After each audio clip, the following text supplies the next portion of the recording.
And welcome everyone to Missouri Valley Conference Chat. I'm Andy Katz, pleased to be joined by Ben Jacobson from Northern Iowa. Ben, you guys are still undefeated at home. Still have another home game against Evansville, and then you're at Drake to close out the Valley, holding on to that lead atop the conference. Let's first deal with this league this season. You've been in it for quite some time. How would you judge the depth this season? Yeah, it's really good. It's much better. Oh, much better than we were, the last 2 or 3 years probably. Maybe even back to when Creighton and Wichita were still in the league. Now, in those years, Creighton and Wichita were type 50 type teams, and in a couple of those years we were in there with them. There's been a couple of the other teams that have been in that range. So we don't have 3 or 4 that are in the top 50 in the different metrics, but I tell you, the depth is much better than what it's been here the last 2 or 3 years. There's a lot of really good young players in the league right now. You look around our league, and we've got 2 of them on our team with AJ and with Austin Fife, 2 guys as sophomores. And you bounce around the league right now, Andy, and there's a number of really good freshmen and sophomores in the league. And as I say that, I still think, and maybe it's the old school guy in me, it's still a junior and senior league, right? The Valley's hard because you still got to beat juniors and seniors.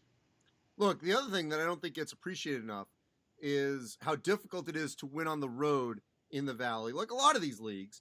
But I wish that people would have some sort of quantitative analysis on this about how difficult it is to do. And for you to go undefeated at home, not easy either. You've been in this league, like I said, quite a while. How would you assess the home courts this season? Yeah, it's the numbers that I saw here. It's the winning percentage at home in the league is the highest in the country. I believe that just over 70%, or wherever it's at here today. I think a combination right now in the league of the good young players that we're talking about. Most of the coaches in our league have been in their jobs for 2, 3, 4 years or longer, and now the crowds and the communities have come back here. You look at Loyola has been sold out a couple of times. We've had a couple of sellouts. You look at what's going on at Southern with Brian and his staff and his guys. Look at what's going on at Bradley. Like there's a number of places in the league now where the crowds are coming back, and obviously that's going to contribute to your home court advantage. But I think it has a lot to do with the league. For us right now, having better players this year, and knowing that we're going to have a lot of those guys back, but. When you got coaches that have been in their jobs a while, you got fans that are coming out again, so the place is harder to play in. I think that's why the home court's been so tough this year. So, look, I don't want to compare apples and oranges because you've had teams that have gotten to the tournament and advanced, but because you know what it takes, what is it about this team that you think has the ingredients to, once you get into March, can actually not just be a pest, but actually win a game or two? Yeah, the couple things that with this team that I think really make a difference is having size at that center position. We played West Virginia earlier in the Cancun Challenge, and then we followed that up with the game against South Carolina. Right? We played at Colorado. When you're playing against those teams, most times you're going to play against somebody at that center position that's big and physical and obviously can really play. And we've got Austin Fife in that spot as our starter.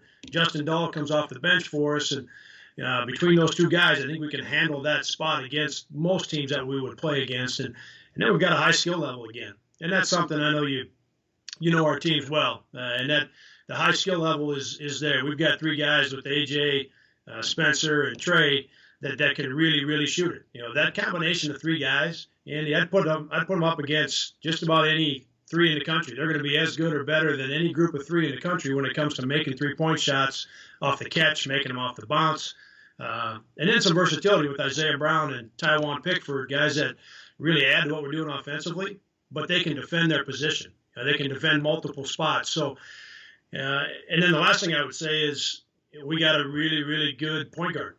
A.J. Green's one of the best players in the country. So we can handle the center spot.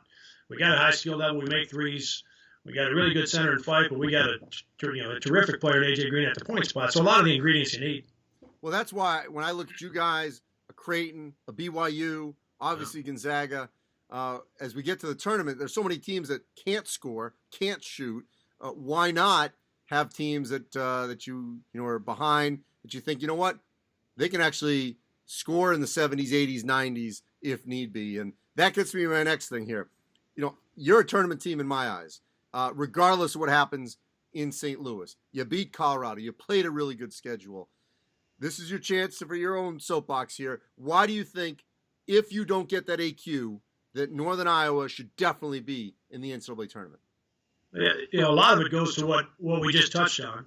We've got a team that's really good. It's got all of the parts. You don't play West Virginia the way we played West Virginia, and they made the plays in the last 8 minutes. Okay, so they beat us in a 1-possession game. But anybody that watched that game for the first 32 minutes would have said, "Oh man, this team is not only good enough to play in the NCAA tournament, they're going to win some games in the NCAA tournament." So, and then you go to Colorado and you get that done, and then I think just as impressive, Andy, is, and you talked about it. Our league. I think no matter what league you're in, it's really hard.